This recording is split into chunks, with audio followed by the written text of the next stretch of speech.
Start किया था। देखो प्रीवियस क्लास में लॉज ऑफ मोशन कहाँ तक पढ़ाया था। इम्पल्स इंट्रोड्यूस किया था। आज इम्पल्स से स्टार्ट करेंगे, ये ना। मोमेंटम बता दिया था।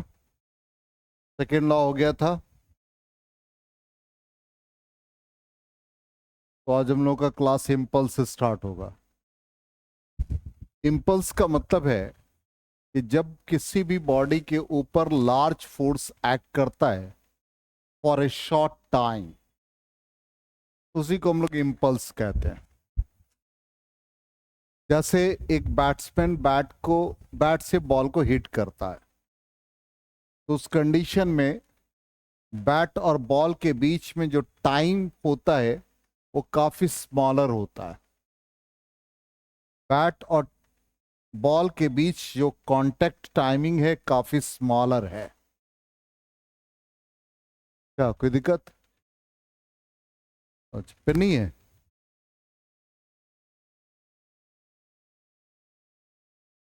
मेरे पास भी पेन नहीं। अच्छा ठीक।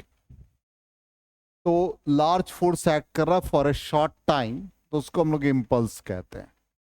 जैसे मान लो सिंपली एक नेल पर हैमर से स्ट्राइक करते हैं, तो हैमर एक लार्ज फोर्स एक्सर्ट करता है नेल के ऊपर। टाइम ऑफ कांटेक्ट काफी स्मॉलर होता है। तो when a large force acting on any object for a short time to produce a finite change in momentum known as impulse. जब आप लार्ज फोर्स शॉर्ट टाइम के लिए लगाते हो तो उसके मोमेंटम में चेंजेस आता है, और वही चेंज इन मोमेंटम इम्पल्स कहलाता है। ठीक। तो वही कहता है when such a force acts for a short time, the product of force and time for which it acts is called impulsive force. ठीक है। अभी जस्ट वर्ल्ड कप इंडिया जीता तो बड़े खुश थे लोग। तो देखा कि बैट्समैन बॉल को हिट कर रहा है तो टाइम इंटरवल काफी कम है, फोर्स लार्जर है। इस बार तो टेक्निकली बड़ा अच्छा भी दिखाएगा कि कितना इम्पैक्ट लगता है, कितना साउंड प्रोड्यूस हो रहा है। ठीक है। तो यहां पर इम्पल्स का मतलब हो गया force into time. Time duration वो लेंगे जो उस पर इंपैक्ट डाल रहा है। एडिशनल पेन है तुम्हारे पास, उसको दे दो। तो इम्पल्स हो गया फोर्स और टाइम का प्रोडक्ट हो गया। ठीक है। अब यहां पर कहता है कि जो इम्पल्सिव या इम्पल्स ऑफ द फोर्स हम लोग मैथमेटिकली ऐसे लिखते हैं। सिंपल। हम लोग अभी जस्ट पढ़ा कि इम्पल्स का मतलब है फोर्स इनटू टाइम। तो फोर्स हम ले रहे हैं और टाइम इंटरवल स्मॉलर ले रहे हैं, तो इसको हम लोग फोर्स और टाइम के प्रोडक्ट को इम्पल्स का सिंबल जे यूज करते हैं। और टाइम इंटरवल स्मॉलर है इसलिए हम इसको डी जे से रिप्रेजेंट करेंगे। अब यहां पर जब जे लिखेंगे तो ऑब्वियसली इंटीग्रल फॉर्म में आ जाएगा और यहां पर एफ डी टी हो जाएगा। और टाइम यहां पर वेरिएबल है इसलिए यहां lower limit T1, upper limit T2। फिर इसको लिख देंगे एफ डी टी का इंटीग्रेशन टी होता है, लोअर लिमिट अपर लिमिट। तो ये आ गया एफ अपर लिमिट माइनस लोअर लिमिट। ये दे दिया आपको टाइम इंटरवल, इसलिए हम इसको F into delta T small time के फॉर्म में लेते हैं। इसलिए इंपल्स जब भी लिखेंगे तो force into time duration for which force acts on any object, वो टाइम लेना है जिस समय फोर्स लार्ज फोर्स उसके ऊपर एक्ट करता है। और उससे हो क्या रहा है? तो मोमेंटम में चेंजेस हो रहा है। अब यहां पर मोमेंटम में जब चेंजेस होगा इसका मतलब जो इंपल्सिव फोर्स या इंपल्स कहेंगे, फोर्स इनटू टाइम। मान लो हम dt से इसको रिप्रेजेंट करें, तो फोर्स को हम लोग क्या लिखते हैं? Rate of change of momentum. तो dt dt कैंसिल, तो impulse is equal to dp means change in momentum. dp का मतलब final momentum minus initial momentum. और इसी को हम लोग आगे पढ़ेंगे कि impulse is equal to change in momentum, impulse momentum theorem कहलाता है।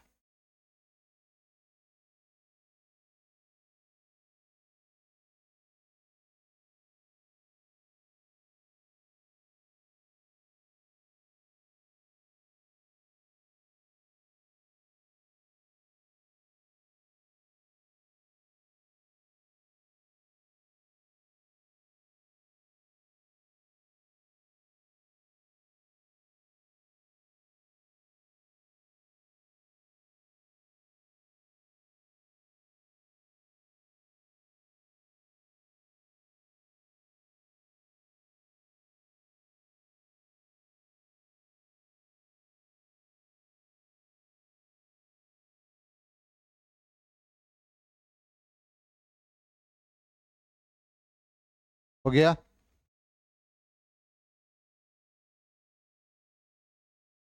देख लिया, नोट कर लिया, इरेज करें। अब देखो यहां पर रिजल्ट हमारा वही है। अब इंपल्स मोमेंटम थ्योरम भी वही कहता, देखो हमने लिखा है physical to rate of change of momentum, तो एफ डी टी जो हमने लिखा वही चीज है। ठीक है, इसी रिलेशन को हम लोग कहते हैं इंपल्स मोमेंटम थ्योरम। तो लिखो इंपल्स मोमेंटम थ्योरम, क्या लिखा जाता है वो बता देते हैं। Impulse momentum theorem,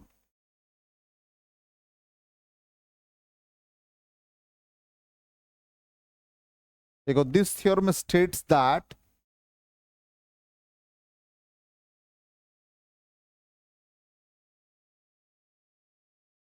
the impulsive force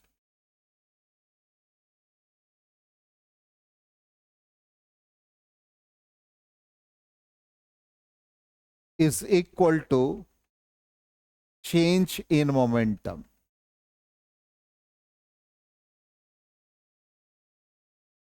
ठीक, मैथमेटिकल एनालिसिस इसका ये हो जाएगा, as we know that f is equal to rate of change of momentum, then f dt is equal to change in momentum। f dt को हम लोग कहते हैं इंपल्सिव। तो यहां पर दोनों तरफ हम लोग लिमिट ले लेंगे, यहां पर टाइम का लिमिट ले लेंगे और यहां मोमेंटम का। तो टाइम लोअर t1 अपर t2, लोअर मोमेंटम p1 अपर मोमेंटम p2। अब ये एफ डी टी को हम लोग क्या कहते हैं? इंपल्स कहते हैं। इंटीग्रल फॉर्म में यही लिखा है, F D T t1 to t2 impulse J से रिप्रेजेंट हो जाएगा, और dp मतलब p lower limit p1 upper limit p2। तो ये आ गया upper limit minus lower limit. तो इंपल्स का वैल्यू आ गया चेंज इन मोमेंटम। आ गया समझ में? चलो आगे बढ़े। अब देखिए इंपल्स, जैसे हम लोग इसका एक बेस्ट एग्जांपल देखते हैं। सबने देखा जैसे उसने कितना अच्छा कैच लिया था, सूर्य कुमार यादव। ठीक, तो वही आप लोग भी देखो, जैसा ही बॉल था, हम सोचे कि पिक्चर भी वैसा ही बना दिया जाए। तो जब कैच लेते हैं तो उस कंडीशन में अपने हाथ को लोअर कर दे। क्यों? रीजन क्या है? अभी जो हमारे बॉल का पाथ था, बॉल यहां पर था, और जब यहां आया तो ये हैंड इस पोजीशन पर था, इसने यहां शिफ्ट कर दिया। क्यों? इसके टाइम को इसने इंक्रीज कर दिया। तो हम लोगों ने पढ़ा है force is equal to rate of change of momentum. इसका मतलब टाइम ड्यूरेशन को उसने इंक्रीज कर दिया, तो फोर्स उसके ऊपर जो हैंड पे लगेगा वो स्मॉलर लगेगा। इसलिए जब भी कैच प्लेयर पकड़ता है तो अपने हैंड को लोअर कर लेता है। लोअर नहीं करता तो वैसे ही कैच ड्रॉप हो जाते हैं। रीजन यही है। ठीक है ना? वो हाथ पे चोट लगता है, बॉल बम्प कर जाता है, हाथ से दूर हो जाता है। रीजन वही है। इसलिए हमने सोचा कि बेस्ट एग्जांपल है। देखिए क्या लिखा है, a fast moving cricket ball has a large momentum. In stopping the cricket ball its momentum has to be reduced to zero. Momentum को मिनिमाइज करना है। तो कहता when a player moves his hands back the time taken to stop the ball increases. dt increase कर गया, hence the rate of change of momentum decrease कर जाएगा। तो force exerted by the ball on the hands decrease कर गया। इसलिए उस condition में उसको किसी तरह की चोट नहीं लगेगी। आगे समझ में? एक एप्लीकेशन जस्ट समझने के लिए। अब आ जाए नेक्स्ट। इंपल्सिव फोर्स कहता कांस्टेंट नहीं है, चेंज करता from zero to maximum and maximum to zero. ठीक। सेकेंड पॉइंट, जैसे हम लोग लिखते हैं ना इंपल्स, आई लिखो या जे लिखो, तो एफडीटी T1 टू T2, तो उस कंडीशन में time D T2 minus T1 हो जाएगा। अब ये वेक्टर क्वांटिटी है, इसका डायरेक्शन वही होता है जो फोर्स का डायरेक्शन। ध्यान से, impulse is a vector quantity whose magnitude is equal to product of force and time। ठीक। अब डायरेक्शन क्या होगा? फोर्स की तरफ होगा। यदि चेंज इन मोमेंटम इंक्रीज करता है तो इंपल्स इंक्रीज करेगा। चेंज इन मोमेंटम डिक्रीज करेगा तो इंपल्स आप कह सकते हो कि यदि चेंज इन मोमेंटम पॉजिटिव है तो इंपल्स पॉजिटिव है। चेंज इन मोमेंटम जीरो तो impulse zero. Change in momentum decrease कर गया तो इंपल्स नेगेटिव हो जाएगा, क्योंकि impulse final momentum minus initial. Final initial से ज्यादा होगा तो इंपल्सिव फोर्स पॉजिटिव, फाइनल और इनिशियल बराबर होगा तो इंपल्स जीरो। ठीक। और फाइनल कम होगा इनिशियल से तो इंपल्स नेगेटिव। अब यहां पर एक बहुत इंपॉर्टेंट पार्ट है। इंपल्स होता है फोर्स इनटू टाइम। तो हमने आपको पढ़ा है कि जब भी दो क्वांटिटी प्रोडक्ट के फॉर्म में हो और थर्ड क्वांटिटी निकालना हो तो हम एरिया निकालते हैं। तो देखो फोर्स और टाइम के बीच में ग्राफ है, तो थर्ड क्वांटिटी इंपल्स हुआ तो impulse is equal to force into time. तो फोर्स और टाइम का प्रोडक्ट हो गया। इसका मतलब इस ट्राइंगल का एरिया निकाल लेंगे। इसलिए जब भी हमको इंपल्स निकालना होगा तो क्या होगा? Area under the force time graph. और इस ट्राइंगल का एरिया क्या हो गया? Half into base into height. इस तरह से हम लोग इसका वैल्यू निकालते हैं। समझ में आ गया? नोट करना है जो पार्ट नोट कर लीजिए। ऐसे हम पीडीएफ तो भेजे ही हुए आपको, कल ही भेज दिया था, देख लिया था ना? तुमको ही भेजे हैं? हाँ देख लिए पापा।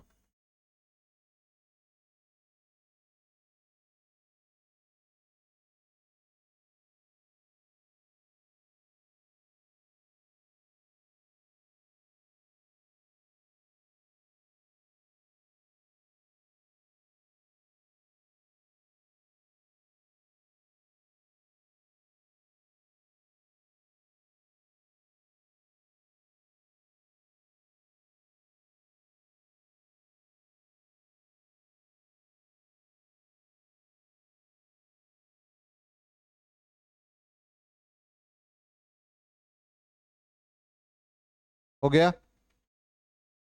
आगे बढ़े।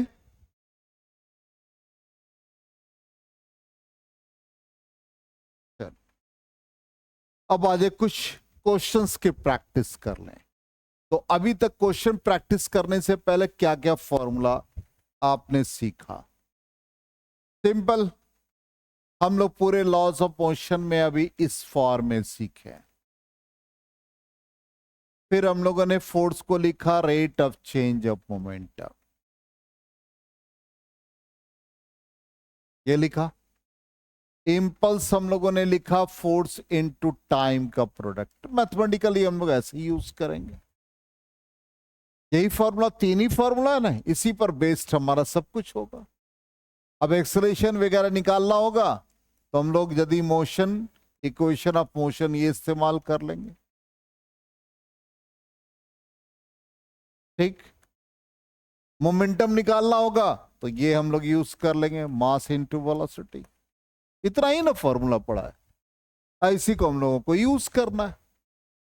इरेज करें।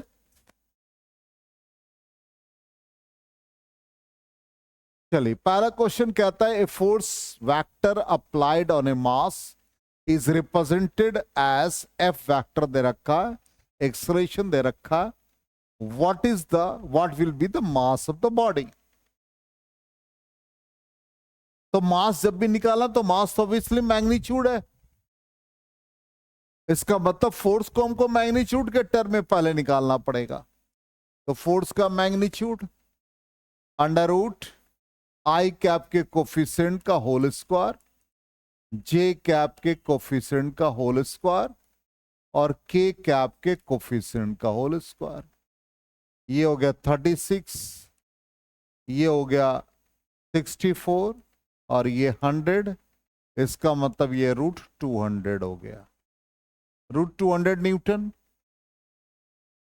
और मास हो गया फोर्स बाय एक्सलेशन। एक्सलेशन कितना लगा? 1 मीटर पर सेकेंड स्क्वायर। इसका मतलब √200 kg हो गया। सिंपल।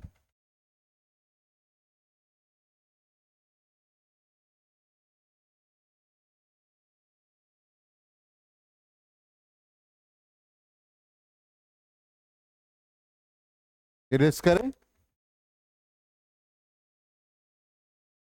तो आंसर भी देख लें हम लोग, √200। चलिए नेक्स्ट क्वेश्चन आ जाए। कहता है cricket ball of mass 250 gram collides with a bat with velocity 10 meter per second and returns with the same velocity within 0.01 second. Find the force exerted on bat. ठीक, अभी क्रिकेट का season चल रहा है इसलिए हमने सोचा क्रिकेट वाला ही कुछ क्वेश्चन वगैरह कराया जाए। तो यहां पर बैट से इसने कोलाइड किया और फिर रिटर्न हो गया सेम वेलोसिटी से। तो आने ऑब्जर्वर के टुवर्ड जो आ रहा है उसका साइन कन्वेंशन पॉजिटिव ले लो। तो इसका मोमेंटम मान लो mv। जो गया हमसे दूर गया तो -mv, नेगेटिव साइन। तो चेंज इन मोमेंटम क्या होता है? Final momentum minus initial. क्या आ गया? ये 2mv आ गया। क्या निकालना है? फोर्स। तो फोर्स क्या होता है भाई? Rate of change of momentum. तो ये 2mv बाई टाइम। 2 मास कितना है क्रिकेट बॉल का? 250 ग्राम। किलोग्राम में ले लो। वेलोसिटी कितना है? 10 मीटर पर सेकेंड। कितना टाइम लगा? 0.01। सिंप्लीफाई कर दो, इतना न्यूटन आ गया।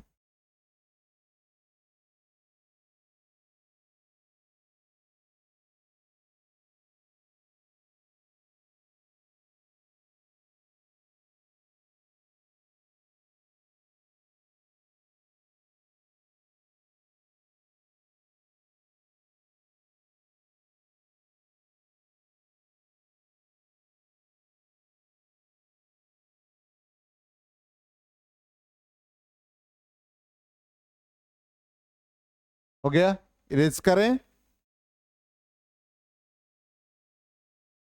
चलो, आंसर है 500 न्यूटन। नेक्स्ट क्वेश्चन कहता है, an army vehicle of mass 1000 kg is moving with a velocity of 10 metre per second and is acted upon by a forward force of 1000 Newton due to the engine and the retarding force of 500 Newton due to friction. What will be its velocity after 10 seconds? तो यहां पर sorry, answer आ गया। हाँ, एक minute. हाँ, कहता है an army vehicle of mass 1000 kg, mass दे रखा 1000 kg,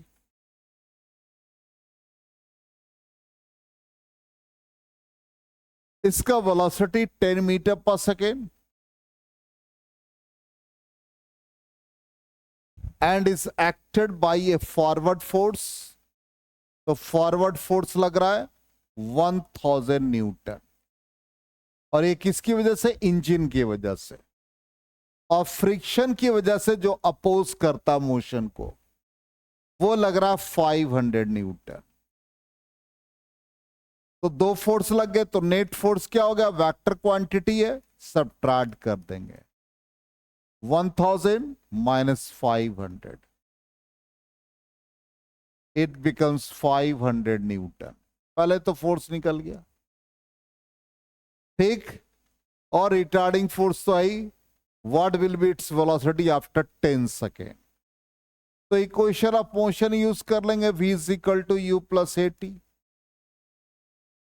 इनिशियल वेलोसिटी नहीं है, कितना दे रखा है? हाँ, दे रखा 10 मीटर पर सेकेंड, तो यहां पर ये 10 आ गया।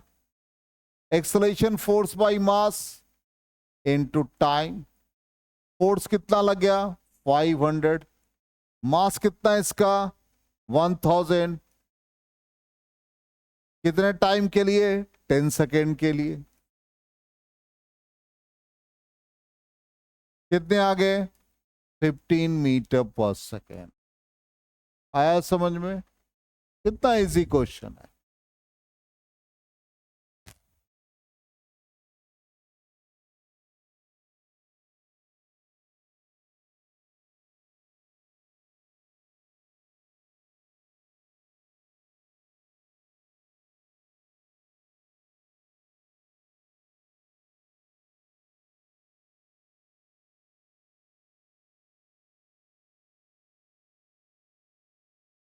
चलो नेक्स्ट क्वेश्चन, आंसर देख लेते हैं। क्या आंसर है? 15 metre per second. Next question कहता, find the average force necessary to stop a bullet of mass two 20 gram moving with speed of 250 metre per second as it penetrates into the wood for a distance of 12 centimetre. Simply मान लो कि एक bullet है, और ये bullet 20 ग्राम का है, और 250 मीटर पर सेकेंड के स्पीड से एक वुड को पेनेट्रेट करता है, और ये यहां वुड में 12 सेंटीमीटर तक डिस्टेंस ट्रैवल करता है, और फिर ये नहीं कहता कि उससे बाहर निकल गया। इसका मतलब जब ये पेनेट्रेट किया तो फाइनल वेलोसिटी बिकम्स 0। तो फोर्स कितना लगा? तो फोर्स होता है भाई मास इंटू एक्सेलरेशन। अब एक्सेलरेशन कितना हो गया, तो फोर्स क्या होगा? रिटार्डिंग फोर्स होगा। रिटार्डिंग फोर्स मतलब नेगेटिव वैल्यू आएगा, तो v square minus u square by 2s। Mass bullet का कितना? 20 ग्राम, तो 20 इंटू 10 पावर माइनस 3। वी 0 हो गया, और u का वैल्यू कितना? 250, तो 250 का whole square by 2 into displacement कितना है? 12 सेंटीमीटर, तो 12 into 10 to the power minus 2। Solve करो तो देखो कितना आता है।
कितना है वैल्यू?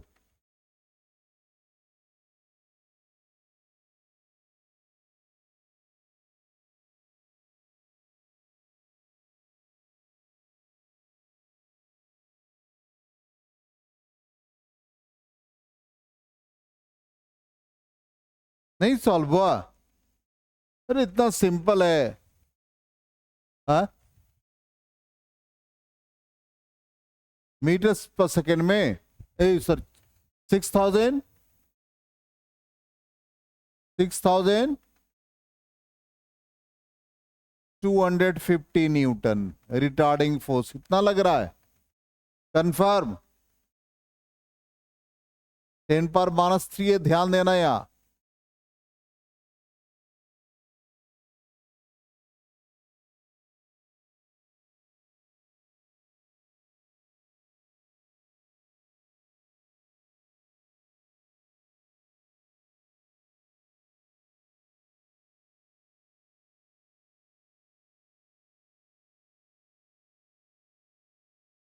कितना ही आ रहा है तुम लोग से वैल्यू? बताओ, तुम लोगों को कैलकुलेशन करने नहीं आ रहा है? हैं?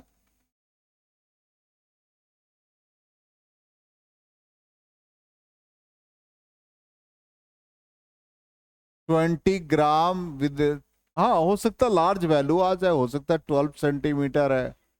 हैं? 62,500 न्यूटन। देखे क्या कैलकुलेशन, आंसर वेरीफाई करते।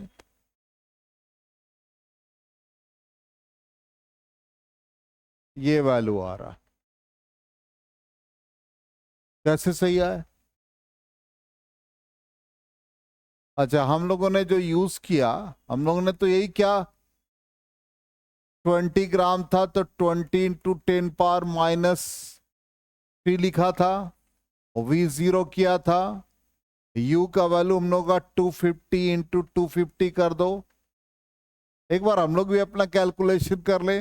भाई 2s था तो 12 सेंटीमीटर थे, तो 12 × 10⁻² था, ऐसे ही हम लोगों ने लिखा था। चलो हम लोग इसको ऐसे कैंसिल करके 10⁻⁻1, ये इसके साथ कैंसिल हो गया तो सिर्फ 2 बचाया, माइनस साइन है। ये 25 × 25, ये 100 हो गया, और ये हो गया 24, यही ना था। अब ये आ गए -50 × 25/24 × 100, यही था। चलो तो यहां पर आ गए, ये -125/24 × 10⁻³ अब इसको हम लोग डिवाइड कर दे तो कितना आ जाएगा ये? बिल्कुल सही आ रहा है, 5.2 × 10⁻³ सही है। हाँ हाँ, चलो कोई बात नहीं, आगे आंसर। चलिए नेक्स्ट क्वेश्चन पे आ जाए, इरेज कर दें।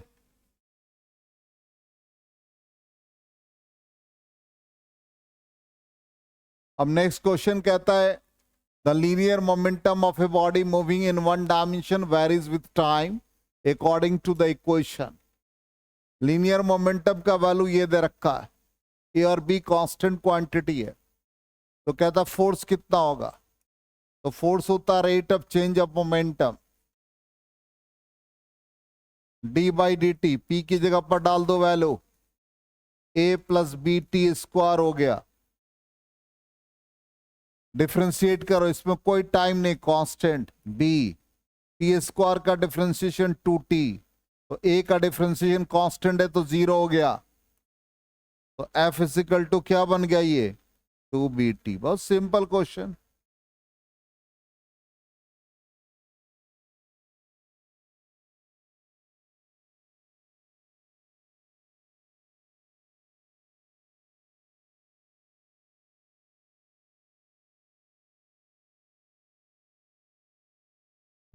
ठीक है, इरेज करें।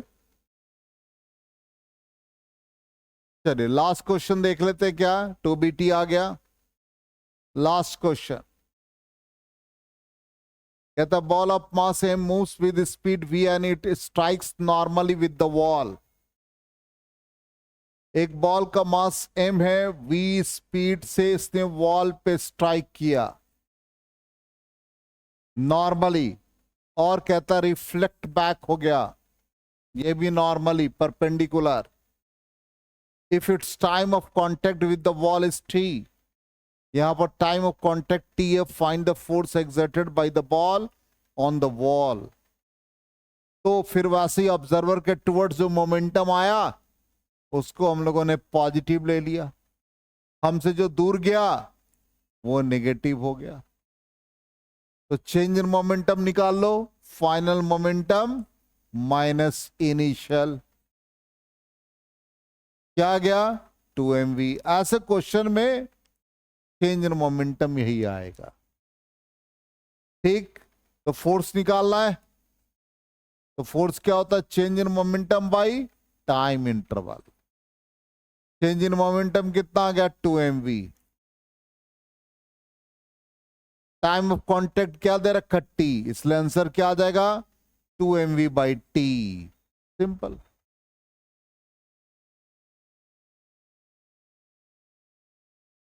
आ गया समझ में। तो इसका भी आंसर हम लोग चेक कर लें। तो आज इससे रिलेटेड जितने भी क्वेश्चन थे फोर्स यही आ गया 2mv बाई टी। ठीक है, तो नेक्स्ट क्लास में हम लोग थर्ड लॉ से स्टार्ट करेंगे, कंजर्वेशन मोमेंटम ये सब।